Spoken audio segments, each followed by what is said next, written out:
right, welcome to Storylines. We got Logan Freeman. Good seeing you. Okay, so he's with FTW Investments and also Exchange Commercial Real Estate. So we're going to talk a little bit about business, a little bit about life, and we're going to do storylines. All right, so let's do some business questions first. We got personal and we got business. So how did you get your start in business? I got fired. Really? Yeah. Okay. Got fired from my last W-2 job in 2017. Okay. Walked in, got called in early in the morning, and I knew what was happening. Like earlier than usual, like 8 or like 7? 6. Be here at 6 to get fired. Mm-hmm. So I brought a cardboard box with me my car. You knew it. They would not let me take anything home with me, which was very odd to me. But I had all my sales books and all my marketing books on my desk, and that was what I was going after. And that was your stuff? My stuff. Yeah. I got those. But there was some things that got shipped to me later. So that's how I got started back in 2017. That's rough, but hey, that's 2017. What was happening around then? World was a normal thing. Yeah, it wasn't pre-COVID. It was pre-COVID. It wasn't 2008. Yeah, it was a good time. Well, and my wife and I had just been married. She had just started a new job as well. That just bought a house in Brookside, and oh gosh, that's gotta mess you up. That's bad. I think the hardest part of the whole situation was, I think I knew it was coming, but I think just being a top producer and holding myself to a high level, when you have to sit in a room like this with Chief Human Resources, your direct report, their direct report, and sign a piece of paper that basically says, okay, this is it. That was pretty humbling. Yeah. God, that's got to be hard. That's got to be really hard. And so, well, take it to the next step. So then your natural reaction to that was, I need to be an entrepreneur, or did you just go to another job after that? Look, I had read probably 750 books up to that point, mostly on sales, leadership, entrepreneurship. And I just had this realization that I thought, I think I'm unemployable. And so at that point, I called my wife, and she said, just check your email when you get home. Okay, so I did. And she had started what is now my holding company in real estate, Liv Freeman Real Estate. Oh. And so I was like, she's obviously got my back. And so it was time for me to take that leap of faith and become an entrepreneur. But I wasn't sold on real estate being 100% commission all the time. I went and grabbed Inc.'s fastest 5,000 growing companies. Yeah. And I had done Franklin Covey training on the sales side. I had done some other sales training. I had read 200 books on sales. Yeah. And so I called him and said, I can be your sales guy. What do you need?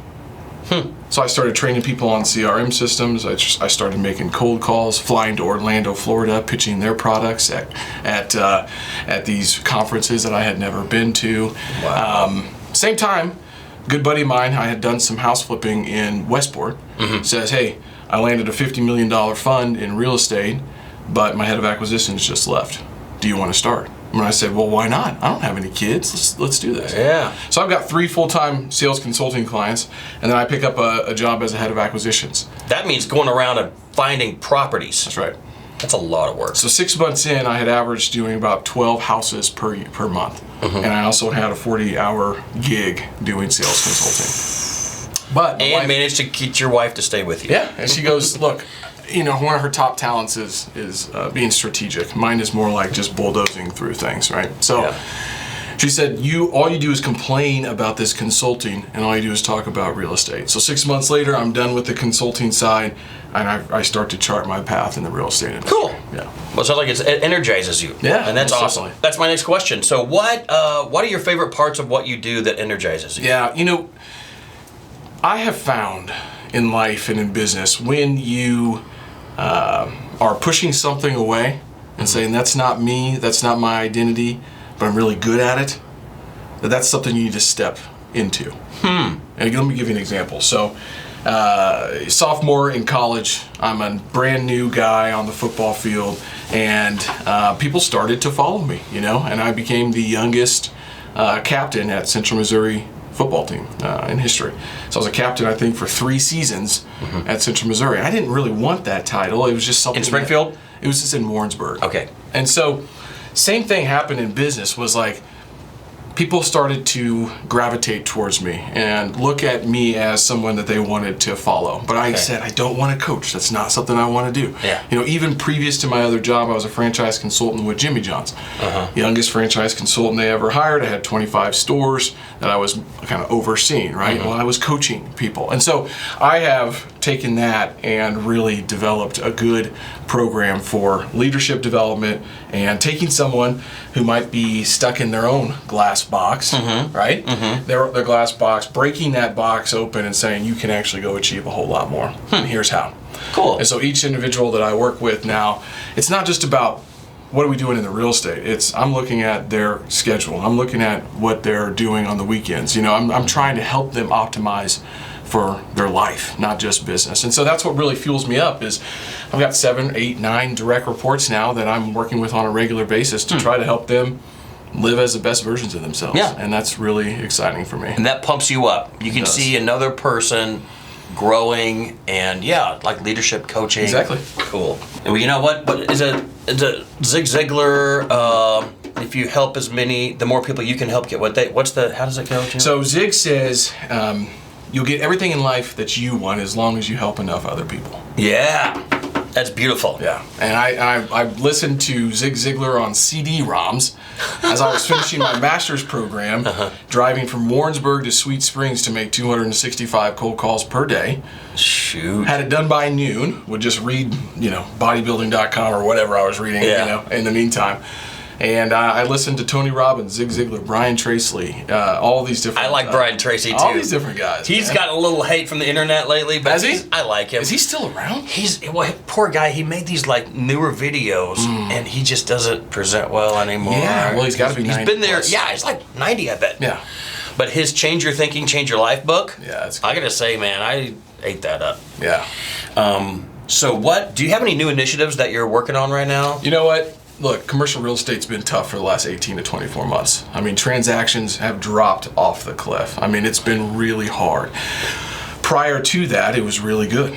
Why? Well, Federal Reserve dropped debt to basically 0%, okay? And so there was a pent-up demand going after COVID-19. So prices went through the roof. Well, what happens when that goes on? Everybody jumps on the bandwagon. Let me get into real estate. Let me do this. Let me do that. Well, the last 18 to 24 months has been really difficult. And so those people have started to weed themselves out, looking for different industries. Yeah. This isn't as easy as I thought it might have been, right? Not as many people are buying houses or investment properties or things like that. And so, I think that, for me, looking at that gives me the opportunity to say, well, when there's dislocation in a marketplace like that, that's usually when companies like mine can actually gain market share. And so, Grant Cardone, he's pretty big on YouTube and some other places. Huge. Right? Hate him or love him, everybody knows him. Yeah. And he's in your inbox, likely, or on your phone, whatever it is. Uncle G. Uncle G. So he wrote a book, still one of my favorites of all time, 10X Rule. Oh. In that book, when everybody was pulling back and his competitors were pulling back, and this is when he was doing his sales training, I think he still is doing that.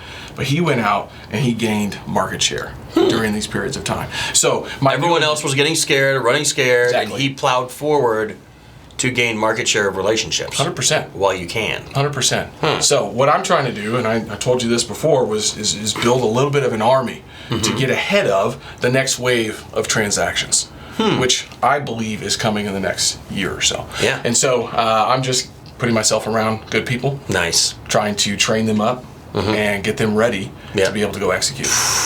Awesome. So let's go into some personal questions. Okay. So where did you grow up? What's your family situation like? I often ask people, especially because I'm on the phone with people that don't live in Missouri or Kansas a lot, what's the capital of Missouri? St. Louis? Columbia? Springfield? Kansas City? No, it's Jefferson City. That's where I grew up. Oh, yeah. And I often relate Jefferson City as is the fixed mindset. Okay, so Carol Dweck wrote a book called Mindset. Two mindsets. Fixed mindset, this is the way it's going to be because this is the way it's always been. Wait, let me write that down. Carol Dweck, Mindset? Phenomenal book. Growth mindset, meaning, hey, this is the way it is right now, but it doesn't have to be like that in the future. Jefferson City, great place to grow up. Some of my best friends still live in Jefferson City. But I always had something that I wanted to evolve into, and I didn't feel like I could do that there. Yeah. And so, it's when I moved to Kansas City and started, what I thought was big buildings, right? Until I went to New York City. But it was just this world of opportunity, and that's what I wanted to step into. Cool. But my roots are still as a farm boy in Jefferson City, Missouri. Nice. Farm boy. Catch me that pail of water. Bale that hay. Yeah. And so what's your life like these days? You live here in town? Yeah, not far from here. I always say I live on the Missouri side of Leawood. So, okay. Yeah. Which doesn't exist, but on state line, on 113th, I'm on the Missouri side. Yeah. Hallbrook's across the street. Yeah. I got 3 little babies. Oh my goodness. What are their ages? 5, 3, and 5 months. Oh my goodness. Girl, boy, girl. You're in it, dude. And so... No sleep for you. Yeah. No, it's good. They're sleeping well, actually. Okay. You got to read the books about 12 hours by 12 weeks. I got all the books for new parents, by the way. Yeah. And then, my wife, she's my main focus. Wow. And she is my rock. She's always had my back. That's so cool. On my hobbies... She went out and started you a LLC. Yeah. I got you. Yeah, she got me.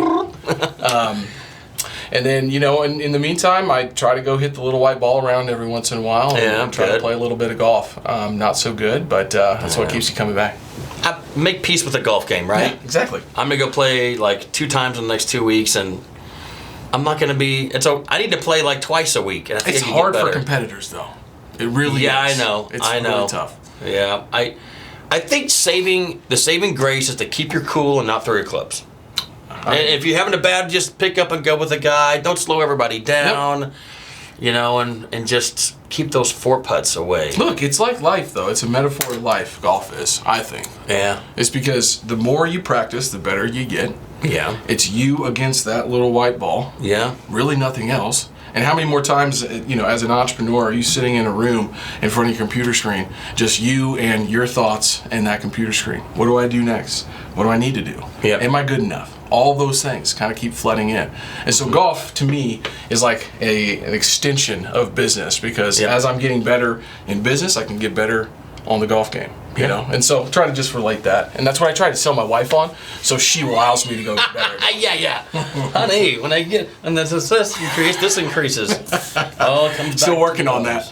So do you have any adversity that knocks you down over and over? It could be entrepreneur, family, or like a physical thing, but something that's like, God, why am I having to go through this? Yeah, I think it's the comparison theory.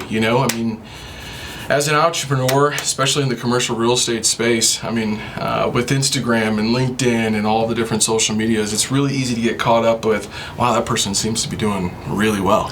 Yeah. Really well. And in all reality, that's not reality. Because I've met a lot of those individuals.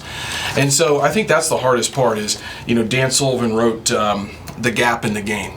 Okay, when you're in the gap, you're measuring yourself against an ideal version. And that ideal version is typically based on other people, all right? But when you're in the game, you're measuring yourself against who you were yesterday. Is Dan Sullivan the guy that's Traction, or is that another guy? That's a different guy. That's Gino Wickman. Oh. Dan Sullivan has written many different books. It's called The Gap in the... The Gap in the Game. Cool. So I find myself comparing myself against other people a lot. And I have to check myself and say, well, am I being a better version of myself than I was yesterday? Yep. It's probably the hardest thing for me. Adversity-wise, I think just being a young real estate entrepreneur, I wasn't doing real estate in 2008. Yeah. 2009. Yeah. And so, and since 2017, there's only been a few years of normalcy. 2017, 2018, 2019, and then COVID. Yep. And so it has really gone up and down and up and down. It's been very volatile. Yeah. And so just trying to navigate that has been a little more difficult. So I just try to read books like from Ray Dalio, The Changing World Order and Principles, and write down these things. And I'm learning as I'm going through these periods of time, because Twain said, or at least, that's what it's attributed to, is history doesn't repeat itself, but it often rhymes. Right? And so if I can figure out what those rhymes are, maybe that will help me position myself for the future. My favorite definition of success is from John Wood, and it's the self-satisfaction of knowing that you did the best job that you're capable of doing. Because sometimes you might do that, and you may not win. The scoreboard might say that you lost. But if you left it out on the court or the field or the boardroom, whatever, you got to be happy with that. I like, there's a, I'm totally misquoting this. There's like this Chinese proverb, an old one about having a challenging, rewarding work life is so essential. Yeah. And it doesn't, and that saying doesn't say and always winning. Right. But you pillow your head at night, you know you rocked it that day. That's exactly and like that's, and it's a challenge. So is there a rock in your life that kind of keeps you grounded? Do you have like something that always centers you? Yeah, grew up Catholic and I'm still a very strong Catholic, so I just say my faith in Christ is probably my number one thing. All right, ditto that. I'm there right with you, man. Yeah. And that's, things change and that does not change. You know what, the biggest, I think, component of that for me is I want to control everything, right? And I want to have control and be able to force manipulate certain circumstances or myself. And it's all about surrendering your will to His will. Yep. But what does that actually mean? And that is the quest that I am on right now. He Leadeth Me is by Father Walter Chizek. This guy got stuck in prisoner camp for 27 years. Got out, little boy from, I think, Pittsburgh or Baltimore, I can't remember, Jesuit priest, but he got out and wrote this book, He Leadeth Me. And it is a book about surrendering your will to His. And if a guy in prison camp can do that, and I think he was in Siberia. Oh my gosh. In the freezing Lose cold. half your life in a cruddy freaking cold He got out prison. and wrote that book. I think it's pretty That's inspiring. awesome. So that's the quest that I'm on right now. I like it. Yeah. It's beautiful, man. What we're gonna do next is movie lines. So we're gonna do Anchorman because his wife loves Anchorman, and we're about to get into a glass cage of emotion. See you in a second. Ron, are you okay? The man butted Baxter. Calm down, breathe. Ron, breathe. The man that is a motorcycle. What did the bad man The do? motorcycle on the bridge. I hit him with a burrito. Ron! He took him. He took him with his foot, and he kicked him. That's what he did. Someone punted him? No, wait. Let me say something.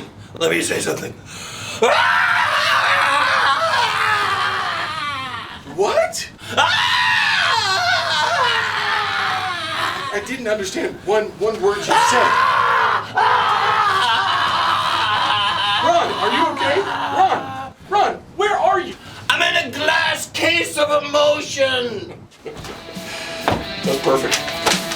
Good work. We'll do 2 takes.